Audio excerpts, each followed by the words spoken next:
রহমতুল্লাহি আবরাকাতু। সুধী দর্শক, আপনার নাজমুল ইসলাম চ্যানেল থেকে আপনাদের সবাইকে শুভেচ্ছা রইল। আমি আজ যে বিষয় বলবো সেটা হচ্ছে বাংলাদেশের সাংবাদিক নির্যাতন। আমাদের বিখ্যাত সাংবাদিক আনিস আলমগীর সাহেবকে অযথা সরকার তিনি গ্রেপ্তার করেছেন এবং তাকে গ্রেপ্তার করে অনেক দিন হলো, কয়েক মাস হলো তাকে বন্দি করে রাখা হয়েছে এবং তিনি কারাগারের ভিতরে অসুস্থ অবস্থায় আছেন। তিনি গুরুতর অসুস্থ, তারপরেও তাকে জামিন দেওয়া হচ্ছে না। এর আগে আমাদের আরেক স্বনামধন্য একজন সাংবাদিক মঞ্জুরুল আলম পান্না, তাকে গ্রেপ্তার করা হয়েছিল। তা তিনিও সন্ত্রাসী, আনিস আলমগীর সাহেবও সন্ত্রাসী। আবার আমাদের নাজমুল হাসান কলিমুল্লাহ সাহেব যে অ্যারেস্ট করেছেন, উনিও নাকি ওই সন্ত্রাসী করেছেন।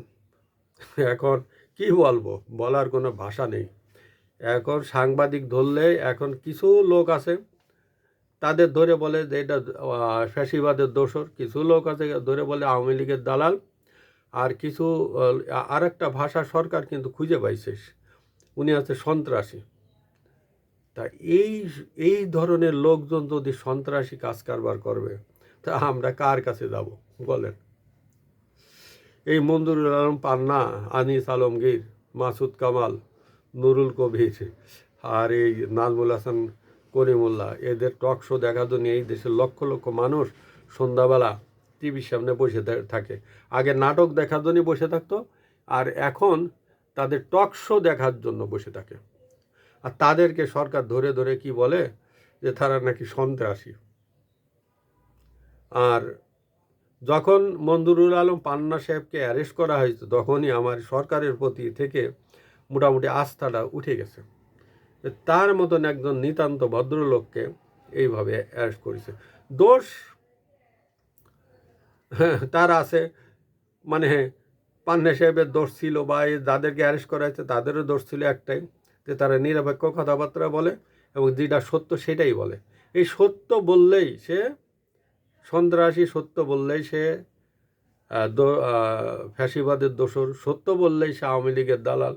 এটাই তারা কিন্তু আওয়ামী লীগ আমলেও নির্যাতিত, এই ব্যক্তিগুলো আওয়ামী লীগ আমলে নির্যাতিত হয়েছে। এবং বাংলাদেশের স্বনামধন্য একজন সাংবাদিক আনিস আলমগীর সাহেব, তিনি এই বাংলাদেশের একমাত্র সাংবাদিক যিনি ইরাক যুদ্ধের সময় ইরাকের ময়দানে ছিলেন, জীবন মৃত্যুর সন্ধিক্ষণে লড়ে তিনি এই খবরগুলো সারা বিশ্ববাসীকে দিচ্ছেন। তিনি বাংলাদেশের মিডিয়াকে সমৃদ্ধ করেছেন, এই আনিস আলমগীর সাহেব। আর সেই ব্যক্তিকে সরকার এভাবে বন্দি করে রাখে, এটা লজ্জায় আসলে আমাদের মাথা হেঁট হয়ে যায়। ওদিকে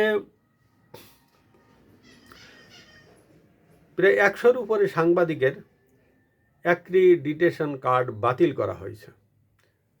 অ্যাক্রিডিটেশন কার্ড আছে কি, যারা সচিবালয়ে প্রবেশ করবে তাদের কার্ড, তারা আর প্রবেশ করতে পারবে না, তাদের কার্ডটা বাতিল করা হয়েছে।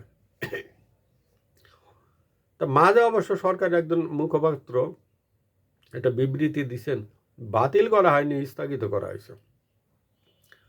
আপনি যদি আমার ঘরে প্রবেশই করতে না দেন তাহলে এটাকে কি বলে? প্রবেশ নিষেধ। আপনি যদি বলেন যে এটা ঢুকতে নিষেধ করা হয়নি, তাকে এখানে থামাই রাখা হয়েছে, এ আছে বিষয়। তা ওনাকে থামাই রাখা হয়েছে যে আপনারা আর কোনো কথা বলবেন না, আমাদের সাথে চুক্তিপত্র করেন যে বর্তমান সরকারের বিরুদ্ধে কোনো কথা বলা যাবে না এ বিষয়ে। এবং অনেক সাংবাদিক যাদেরকে আপনার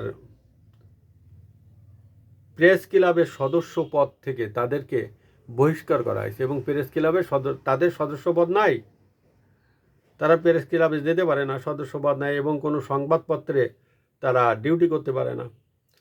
তাদের যদি লাইসেন্স না থাকে, তারা যদি প্রেস ক্লাবে ঢুকতে না পারে তাহলে তারা কিভাবে এই করবে? অনেকে সাংবাদিকের বাতিল করা হয়েছে, মানে কাগজপত্র, এবং অনেক সাংবাদিককে জোর করে পত্রিকা অফিস, টিভি অফিস থেকে তাদেরকে চাপ দিয়ে, মালিকদের চাপ দিয়ে বের করে দেওয়া হয়েছে। একবার স্বরাষ্ট্রমন্ত্রীকে কি দিন একটা জিজ্ঞেস করছে, সাথে সাথে তার বিরুদ্ধে একটা অ্যাকশন হয়ে গেল। আর আমাদের এই নতুন প্রজন্ম, নাম বললাম না, কয়েকজন ডাক সাইডে নেতা, ওনাদের একটা প্রশ্ন করলে বলবে, এই আপনি কোন পত্রিকার সাংবাদিক? হ্যাঁ, আপনার নাম কি? আপনি কোন পত্রিকার সাংবাদিক? আপনাকে পরে আমি দেখছি। ব্যাস, পরে দেখা গেল যে সে বেকার হয়ে গেছে। এইভাবে এর আগে আমাদের সময়ের অনেক সাংবাদিককে এইভাবে হেস্তনেস্ত করে বের করে দেওয়া হয়েছে, সমস্ত পত্রিকার সাংবাদিককে। কেউ না কাউকে না কাউকে বের করে দেওয়া হয়েছে। এইভাবে তারা মানে এই মিডিয়া জগতের উপরে একটা কি বলবো, মানে খড়গ নেমে আসছে, মানে এটা ভাষায় প্রকাশ করার মতো না। এবং 200 সাংবাদিককে বন্দি করে রাখা হয়েছে, তাদের কোনো শুনানি হচ্ছে না, কোনো হিয়ারিং হচ্ছে না। হিয়ারিং ছাড়া 200-র উপরে সাংবাদিক আজকে আদালতে মানে ধুকে ধুকে মরছে। হিয়ারিং হয় না। হিয়ারিং না হলে তো জামিনের ব্যবস্থা করা যায় না, এবং হিয়ারিং না হলে তারা দোষী কি নির্দোষ এটা বোঝা যায় না। আচ্ছা, সরকারের উচ্চ মহলেরকে আমি একটা প্রশ্ন করি, এই সাংবাদিককে হয়তো আপনি 2 বছর 5 বছর আটকায় রাখলেন, তারপরে যদি তারা নির্দোষ হয়ে বেরোয়, তাহলে এই 5 বছর তাদের জীবন থেকে যে ধরে গেল, এর জন্য সরকার কি করবে?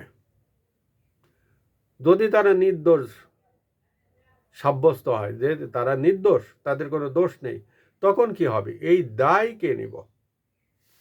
আজকে তাদের ছেলে মেয়ে, আজকে তাদের বউ বাচ্চা কত কষ্ট করছে, বর্ণনায় প্রকাশ করা যাবে না। আজ সাদ্দাম তার সন্তান এবং তার স্ত্রী আত্মহত্যা করেছে। এভাবে অনেক সাংবাদিক আছে, তারা জীবন্ত থেকেও মৃত, জীবিত থেকেও মৃত। স্বামী না থাকলে, সংসারে কর্ণধার না থাকলে সংসার তো শেষ হবে। শুধু দর্শক, আসসালামু আলাইকুম ওয়া রাহমাতুল্লাহি ওয়া বারাকাতুহু।